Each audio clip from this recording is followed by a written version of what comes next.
Selanjutnya, kami akan jelaskan kepada Anda lebih jauh mengenai modul-modul yang ada di Kasir 22 atau PS Accounting untuk usaha toko besi.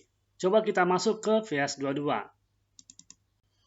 Kemudian Anda isikan sandinya, angka 22 saja. Lalu klik tombol ya. Kemudian coba kita lihat barang. Oke. Nah, di sini ada tombol tanda crash.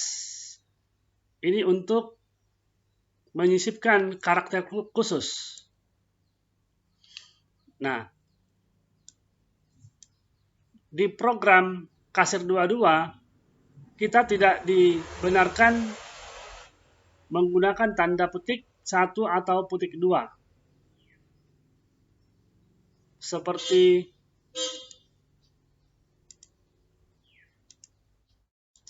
ini misalnya, tombol tanda petik 2 ataupun seperti ini. Nah, ini untuk menjaga kompatibilitas dengan mesin-mesin lain atau ketika nanti ada pemindahan data antara komputer misalnya ke internet dan sebaliknya supaya tidak ada gangguan. Sehingga kita di sini coba siasati ketika misalnya untuk menggunakan simbol inci bisa disiasati dengan menggunakan tanda seperti ini atau tanda seperti ini. Atau untuk menggantikan, misalnya saya coba masukkan di sini misalnya pipa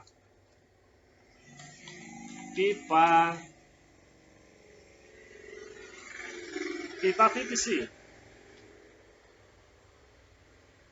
Pipa PVC. Misalnya 2 inch. Nah, ini komputer tidak akan menerima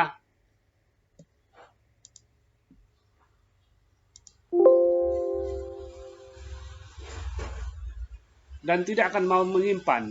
Akan ada di sini Anda tidak bisa gunakan tanda petik 1 atau tanda petik 2.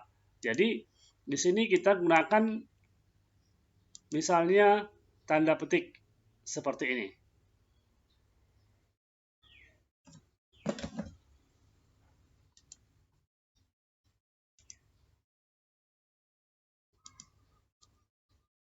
Coba kita hapus dulu. Lalu kita klik ulang tanda seperti ini. Nah, lalu kita simpan. Atau Anda rubah saja tanda ini menjadi tulisan INC. Seperti ini. Nah, demikian fungsi daripada karakter khusus. Atau misalnya Anda ingin menggunakan karakter seperempat. Anda cukup klik di sini, lalu Anda klik ini karakter khusus, lalu Anda klik tombol seperempat, atau setengah, atau 3/4, atau tombol lainnya.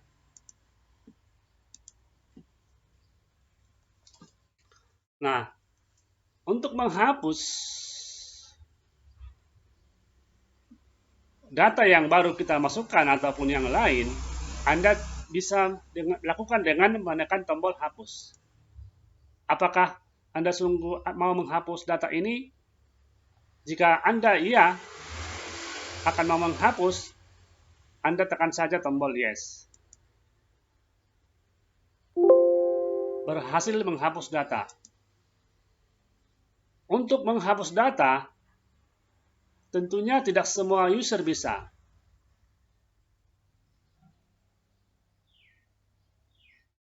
Kalau Anda masuk sebagai admin, tentunya pasti bisa menghapus barang atau data.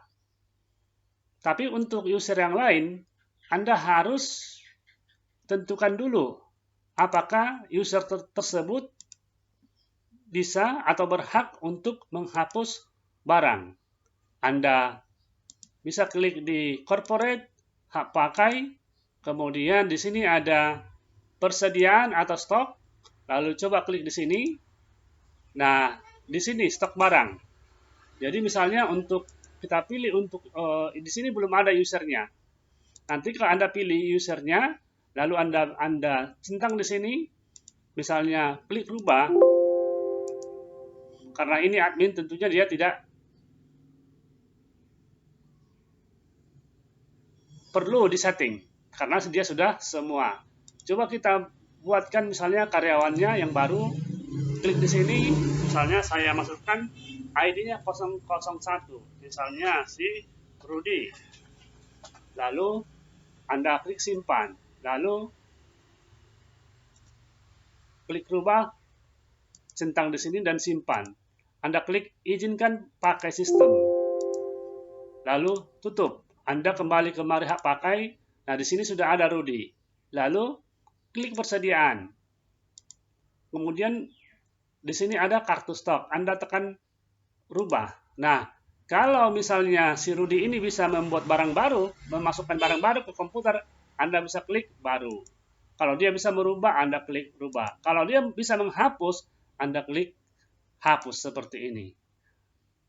Nah, kalau misalnya dia bisa baru tapi nggak bisa berubah dan nggak bisa menghapus, Anda setting seperti ini. Lalu, jika dia dibolehkan mencetak laporan untuk daftar barang, Anda klik cetak. Lalu coba Anda simpan. Nah, di sini adalah satu hal lagi yang harus kita atur adalah sandinya. Sandinya Anda bisa lakukan di sini dengan rubah sandi. Misalnya saya samakan aja. Sandinya 001. Lalu tekan tombol iya.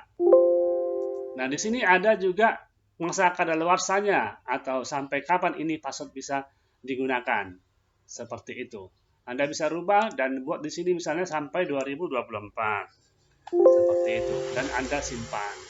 Nah,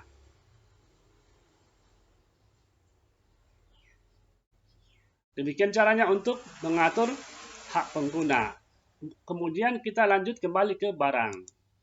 Nah, tadi masalah menghapus. Menghapus itu tidak semua user bisa. Hanya ke user yang memang kita sudah berikan haknya untuk menghapus.